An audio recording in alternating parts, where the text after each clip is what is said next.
नमस्कार, शटर स्क्रीनमध्ये तुमचं खूप खूप स्वागत. आशा आहे तुम्ही सगळे खुश आहात आणि सुरक्षित आहात. कृष्ण जन्माष्टमी आणि दहीहंडीच्या तुम्हाला मनापासून शुभेच्छा. आज थोडंसं सणांविषयी जाणून घेऊयात. प्राचीन काळापासून सण उत्सवांची रचना ही शेतीच्या वेळापत्रकाप्रमाणे तयार करण्यात आली आहे. याचं कारण भारत हा शेतीप्रधान देश आहे. सण उत्सवांचा मूळ हेतू शरीराचे आणि मनाचे आरोग्य चांगले राहणे हा आहे. शरीराचे आरोग्य विशेषतः आहारावर अवलंबून असते. ऋतूप्रमाणे आहारात बदल केला की आरोग्य चांगले राहण्यास मदत होते. म्हणून ऋतूप्रमाणे सणांची मांडणी केली असावी. श्रावण महिन्यात शेतीची बरीचशी कामे झालेली असतात. बाहेर बराचसा पाऊस पडत असतो. अशा वेळी शरीराला हलक्या आहाराची जास्त गरज असते. त्यामुळे पचनास जड असा मांसाहार करू नये असे सांगण्यात आले आहे. शेतात धान्य चांगले पिकावे यासाठी पृथ्वी, आप, तेज, वायू आणि आकाश या पंचमहाशक्तींची उपासना करण्यास सांगितलेली आहे. उपवास, उपासना, धार्मिक ग्रंथांचे वाचन यांचाही यात समावेश होतो. जेव्हा शरीराला तेल तुपाची गरज असते, भूक जास्त लागते, असा दिवाळीसारखा सण हिवाळ्यात येतो. ज्यावेळी तिळाच्या पदार्थांची शरीराला आवश्यकता असते, असा मकर संक्रांतीचा सण थंडीमध्ये येतो. उत्सव हे मनाचे आरोग्य जपत असतात. उत्सव साजरे करत असताना आप्तेष्ट, मित्र एकत्र येतात. सण किंवा उत्सवामुळे सहकार्याची व समानतेची भावना निर्माण होते. नवीन चांगल्या विचारांचा प्रसार उत्सवात करणे सहज शक्य होते.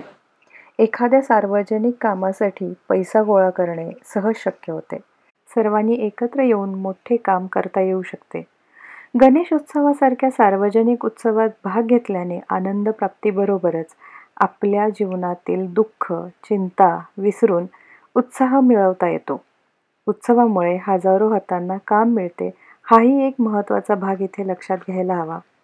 आजकाल वाढती असुरक्षितता, वाढती महागाई, प्रत्येक क्षेत्रातील जीवघेणी स्पर्धा, अंधश्रद्धा, बदललेली जीवनशैली, इंग्रजीतून शिक्षण, मॉल संस्कृती, विभक्त कुटुंब पद्धती, पाश्चिमात्य संस्कृतीचा परिणाम, पैशाला आलेलं वेगळं महत्त्व आणि कमी श्रमात मोठे यश मिळवण्याची इच्छा यामुळे सण उत्सव साजरे करण्याच्या उद्देशामध्ये आणि पद्धतीमध्ये खूप बदल झालेला आहे. तसेच वाढती लोकसंख्या, उत्सवात वापर करण्यासाठी आधुनिक साधने, उत्सवातील अर्थकारण, राजकीय हस्तक्षेप, वाढती जीवघेणी स्पर्धा, प्रसारमाध्यमांचा प्रभावी आणि नियंत्रणाचा अभाव यामुळे सार्वजनिक उत्सव साजरे करण्याचा उद्देश व पद्धतीमध्येही खूप बदल झाला आहे. अर्थात हे बदल चांगले वाईट दोन्ही प्रकारचे असतात.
हा व्हिडिओ पूर्ण बघितल्याबद्दल थँक्यू सो मच.